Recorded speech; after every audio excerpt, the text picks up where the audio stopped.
जगदीश फिर लेखक से पूछता है, बताइए ना सर, क्या अभिशाप मिला था यक्षिणी को? लेखक जगदीश के सवाल का जवाब देते हुए कहता है, वो जानने के लिए तुम्हें मेरी किताब के दूसरे भाग के आने का इंतजार करना पड़ेगा, समझे?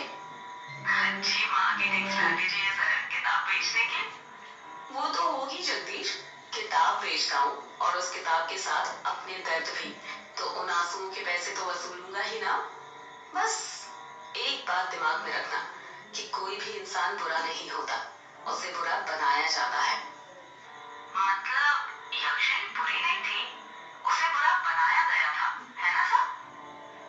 मैंने कहा ना, अब मैं किसी सवाल का जवाब नहीं दूंगा। जो जानना है किताब का दूसरा भाग पढ़ के जानना, समझे? बात करते करते लेखक की सिगरेट खत्म होने वाली थी और उसमें बस एक दो कश ही बचे थे। जगदीश हिचकिचाते हुए फिर लेखक से पूछता है, सर एक बात पूछूं? तुम नहीं मानने वाले ना? ठीक है, पूछो। सर, आपकी बातों से ऐसा लगता है जैसे आप यक्षिणी को बहुत करीब से जानते हैं। क्या आपने कभी यक्षिणी को देखा है? सवाल सुनकर लेखक एकदम चुप हो जाता है। उसके चेहरे के एक्सप्रेशंस देखकर ऐसा लग रहा था जैसे वो किसी सोच में डूब गया हो और उसको कुछ ऐसा याद आ गया हो जो वो जगदीश को नहीं बताना चाहता था। जगदीश लेखक पर दबाव बनाते हुए पूछता है, क्या हुआ सर? आप चुप क्यों हो गए? बताइए ना, आपने कभी यक्षिणी को देखा है? क्या कभी आपका यक्षिणी से सामना हुआ है? लेखक सिगरेट का कश लेकर धीरे से कहता है, मेरा यक्षिणी से सामना नहीं, बल्कि मैंने तो खुद यक्षिणी के साथ।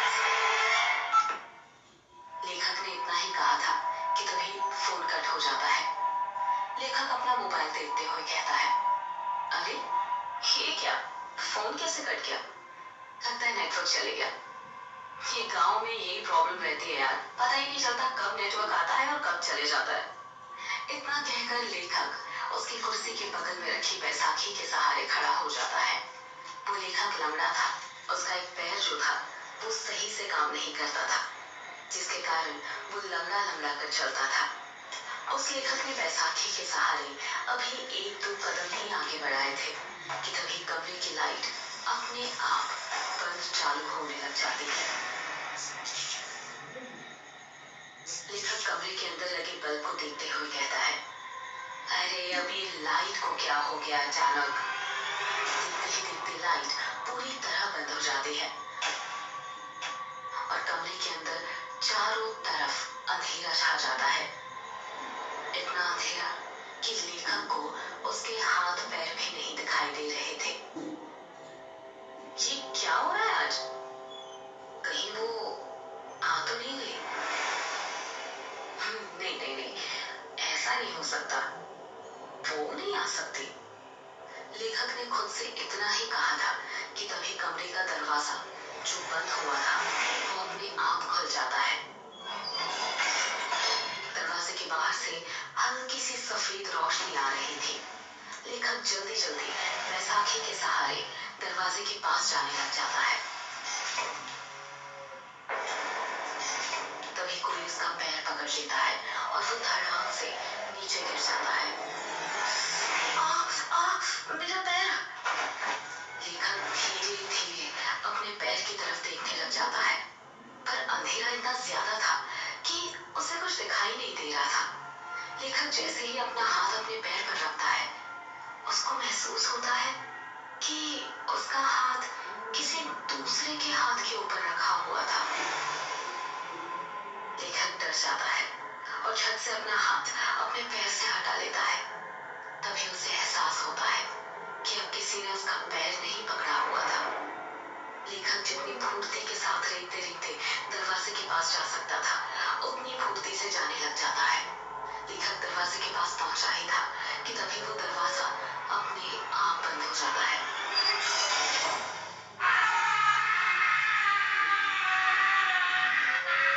थोड़ी ही देर बाद दरवाजे के बाहर लेखक की दर्द से कराहने की आवाज सुनाई देने लग जाती है। कौन हो तुम?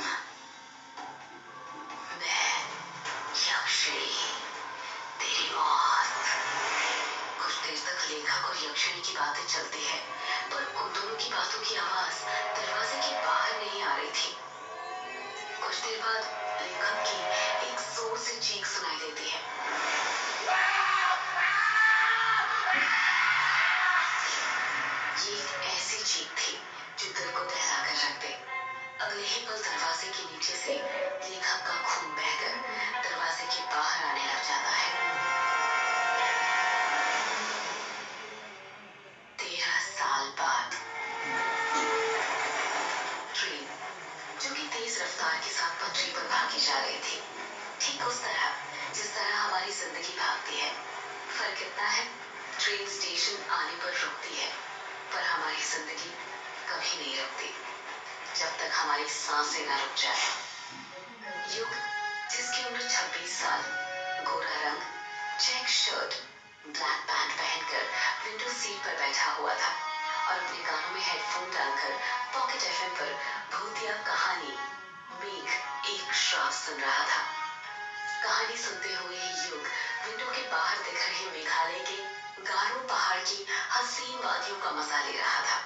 वही गारो पहाड़ जिसका नामकरण तिब्बती तथा बर्मी जनजाति गारो पर हुआ था। गारो पहाड़ नीच चट्टान का बना हुआ था।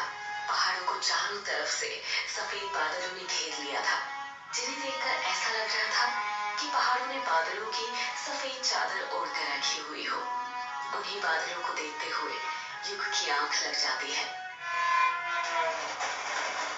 अभी थोड़ी देर पहले युग की आंख लगी ही थी कि तभी उसे एक एहसास होता है कि कोई उसका हाथ छू रहा था। कोई बार बार युग का हाथ पकड़कर हिला रहा था।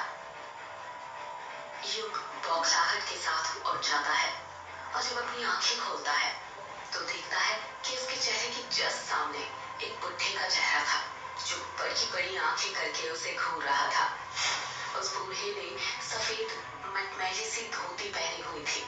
उसके हाथ पैर कपकपा रहे थे। युग सोचने लग जाता है कि पहले तो ये बूढ़ा मेरे सामने नहीं बैठा था, ये पूरी सीटें खाली थी, अचानक कहां से आ गया। अगले ही पल युग खुद ही के इस सवाल का जवाब ढूंढ लेता है और मन ही मन सोचता है, लगता है जब मेरी आंख लग गई थी तभी आकर बैठ गया था। युग गुस्सा करते हुए कहता है कि क्या हरकत है बाबा। वो बूढ़ा खांसते हुए कहता है, माफ करना बेटुआ, पर क्या करूं, तुमसे कुछ काम था इसलिए तुम्हें उठाना पड़ा। युग हैरानी के साथ कहता है, क्या कहा? काम था? आपको मुझसे क्या काम था? वो बेटा, मुझे जानना था कि वक्त क्या हुआ है। ये बात सुनकर युग का दिमाग घूमने लग जाता है और वो गुस्से के साथ अपनी घड़ी में देखते हुए कहता है, 11 बजने वाले हैं। अच्छा, मतलब 1 घंटे बाद मेरा स्टेशन आ जाएगा। युग कुछ जवाब नहीं देता और उस बूढ़े को घूरने लग जाता है। वैसे बेटुआ, तुम कहाँ पर जा रहे हो? युग उस बूढ़े के सवाल का जवाब देते हुए कहता है, वो मेहंदी पथार जा रहा हूँ। मतलब तुम भी मेहंदी पथार जा रहे हो? युग उस बूढ़े के सामने उंगली करते हुए कहता है, मतलब आप भी? हाँ बेटुआ, चलो अब सफर आसान हो जाएगा। जब कोई पास करने वाला मिल जाता है ना, तो सफर जल्दी कट जाता है। तुम मेहंदी पथार में कहाँ पर जा रहे हो? मेहंदी पथार से 5 किलोमीटर दूर है बंगला मुड़ा गांव, वहीं पर जा रहा हूँ। बंगला मुड़ा में तुम्हारे रिश्तेदार रहते हैं क्या? नहीं, बंगला मुड़ा गांव में तो नहीं, पर रोंग कामुचा गांव में रहते हैं। अरे ये क्या बात हुई बेटा, जब तुम्हारे रिश्तेदार रोंग कामुचा गांव में रहते हैं तो फिर तुम बंगला मुड़ा गांव क्यों जा रहे हो? इस सवाल को सुनकर युग खामोश हो जाता है। ऐसा लग रहा था जैसे उस बूढ़े ने युग की दुखती नब्ज पर हाथ रख दिया था, कुछ ऐसा पूछ लिया हो जिसका जवाब वो शायद अपने आप को भी नहीं देना चाहता था। बूढ़ा अपनी बात को आगे जारी रखते हुए कहता है, चलो नहीं बताना है तो मत बताओ। बंगला मुड़ा में कहाँ पर रुकने वाले हो बेटा? बंगला मुड़ा गांव के बाहर जो ग्रेवयार्ड कोठी पड़ती है ना, उसी में रुकने वाला हूँ। वो बूढ़ा हैरानी के साथ कहता है, वो अंग्रेजों के जमाने की कोठी जिसे कब्रिस्तान पर बनाया गया था? हाँ, वही ग्रेवयार्ड कोठी, पर वो तो पिछले 13 साल से बंद है ना। बंद है पर अब नहीं रहेगी। मैं आज रात ही उस कोठी को खोल दूंगा। नहीं बिटुआ, ऐसा मत करना। तुम्हें उस ग्रेवयार्ड कोठी के बारे में नहीं पता क्या? क्या नहीं पता? आप साफ साफ कहेंगे क्या कहना चाहते हैं? अगर तुम बचपन में उस गांव में रहे हो तो ये तो पता ही होगा कि यक्षिणी किश्नोई नदी के पास भटका करती थी। जब उस बूढ़े की बात का कुछ जवाब नहीं देता है, वो गौर से उसकी बातों को सुन रहा था। वो बूढ़ा अपनी बात को आगे जारी रखते हुए कहता है, तुम्हें पता है उस यक्षिणी के एक नहीं 2 ठिकाने थे। पहला किश्नोई नदी और दूसरा ग्रेवयार्ड कोठी। युग हैरानी के साथ कहता है, क्या कहा? ग्रेवयार्ड कोठी? हाँ, ग्रेवयार्ड कोठी। गांव के लोगों ने कई बार यक्षिणी को ग्रेवयार्ड कोठी के पास भी भटकते देखा था। यक्षिणी हर पूर्णिमा और अमावस्या की रात मर्दों के साथ संभोग करके उनके दिल का खून चूसकर उन्हें मार दिया करती थी। इसका मतलब पापा ने बचपन में जो कहानी मुझे सुनाई थी वो कोई कहानी नहीं बल्कि हकीकत थी। बिटुआ, किस कहानी की बात कर रहे हो तुम? बूढ़ी की बात सुनकर युग अपने अतीत की यादों में खो जाता है। उसको याद आता है वो पल जब वो 10 साल का था और अपने पिता से बातें कर रहा था।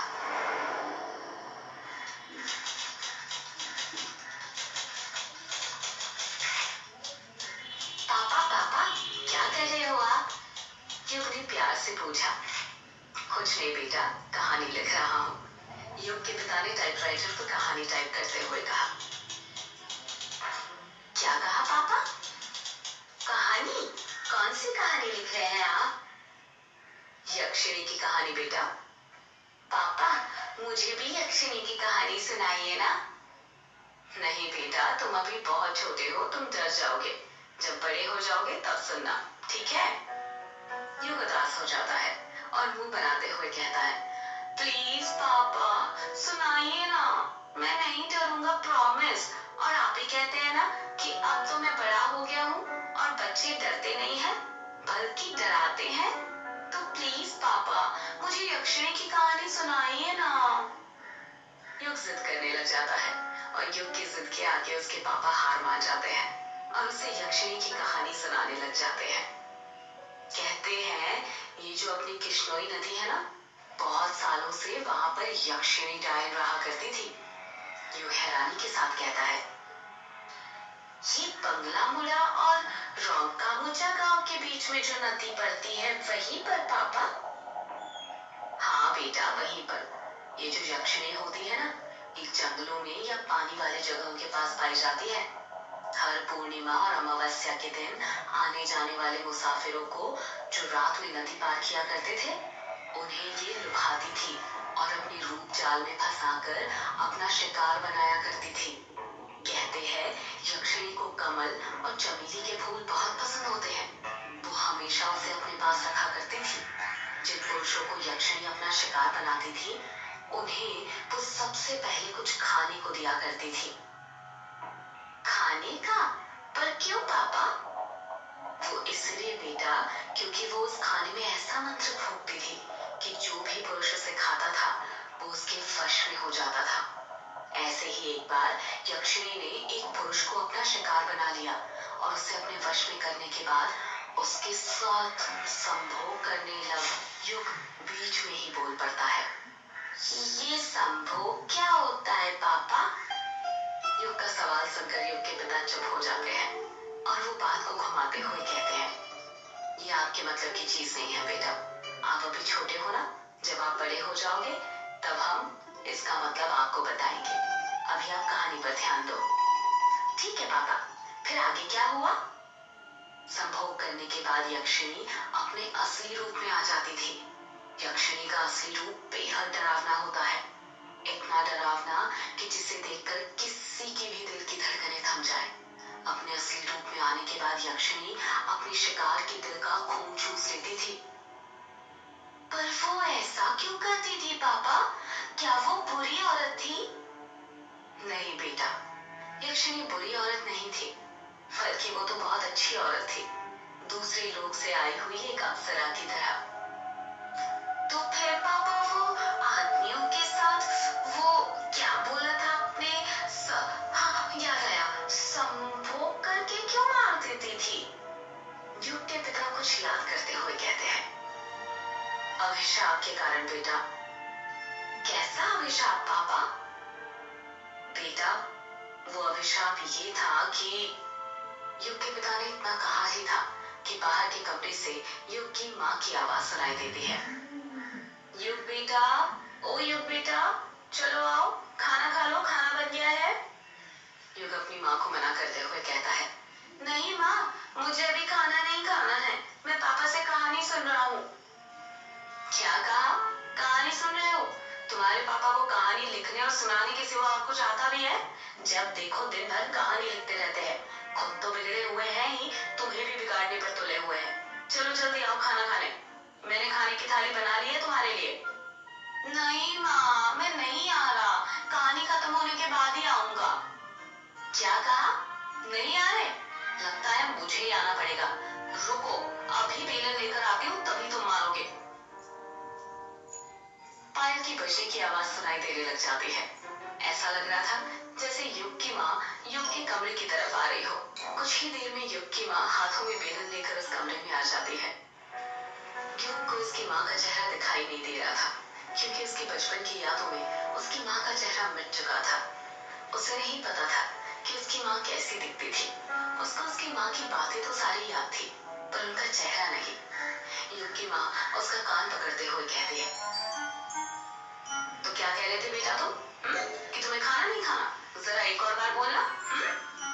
युग चीखते हुए कहता है, अरे माँ, कान छोड़िए, दर्द हो रहा है माँ, कान छोड़िए, कान तो छोड़िए, माँ, दर्द हो रहा है माँ।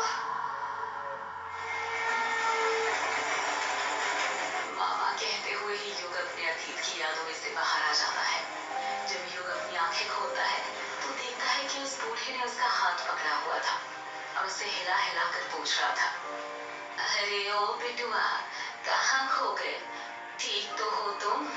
और ये मामा क्यों बोल रहे हो? अरे बिटुआ। युग बूढ़े की बात का जवाब देते हुए कहता है, कुछ नहीं बाबा, ठीक हूँ मैं तो डर ही गया था। युग बूढ़े की आंखों में देखते हुए कहता है, बाबा, एक बात पूछनी थी आपसे, क्या वो यक्षिणी अभी भी मर्दों को अपना शिकार बनाया करती है?